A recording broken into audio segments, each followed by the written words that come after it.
एक दिन ठेले पर भार अधिक होने के कारण रामू उसे ठीक से संभाल नहीं पाया और तेज गति से आती ट्रक से भिड़ गया।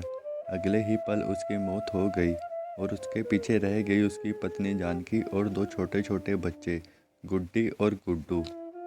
एक तरफ रामू का अंतिम संस्कार किया जा रहा था और दूसरी तरफ उसके बच्चे बिलख रहे थे। नहीं, इसलिए नहीं कि पापा मर गए, वो तो भूख से बिलख रहे थे। उन्होंने कई दिनों से पेट भरकर खाना नहीं खाया था और आज तो मुंह में एक निवाला भी नहीं गया था, सो भूख से रोए जा रहे थे। माँ, माँ, कुछ खाने को दो ना माँ, बड़ी भूख लगी है माँ, कुछ दो ना। कोई पत्थर दिल भी इस दृश्य को देखकर पसीज जाता। पड़ोसियों को भी दया आ गई, अगल बगल से खाना आ गया। बड़े दिन बाद आज गुड्डी और गुड्डू पेट भरकर खाना खा रहे थे। अजीब विरोधाभास था। एक तरफ लोग रामू की मौत पर दुख व्यक्त कर रहे थे, वहीं दूसरी तरफ उसके अपने बच्चे बड़े चाव से भोजन कर रहे थे। जानकी ने अगले कुछ दिन इसी तरह से उधार लिखकर और इधर उधर सर मांगकर अपना और बच्चों का पेट पाला, लेकिन ये कब तक चलेगा। लोगों ने मदद करना बंद कर दी।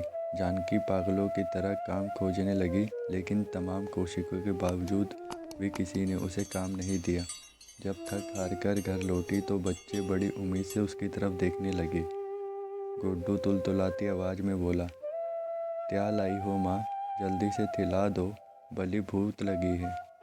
माँ रो पड़ी और बच्चे समझ गए माँ के पास कुछ भी नहीं है। एक पल के लिए अजीब सा सन्नाटा पसर गया। फिर गुड्डी बोली, माँ ये गुड्डू कब मरेगा, पागल हो गई है, ऐसा क्या बोल रही है। माँ ने डांटते हुए बोला, माँ जब पापा मरे थे तो उस दिन हम लोगों को पेट भरकर खाना मिला था, गुड्डू मरेगा तो फिर खाना आएगा ना। गुड्डी की बात सुनकर माँ की आंखें फटी की फटी रह गई। उसके पास गुड्डी की बात का कोई जवाब ना था। दोस्तों, ये सिर्फ एक कहानी नहीं है, ये दुनिया के करोड़ों लोगों की हकीकत है। इस पर गौर कीजिए। जिस खाने को हम थाली में ऐसे ही छोड़ देते हैं, उसकी कीमत को समझिए।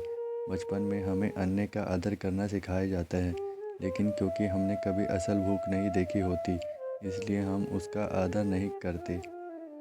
एक दिन, बस एक दिन भूखा रहकर देखिए और आप करोड़ों लोगों का दर्द समझ जाएंगे।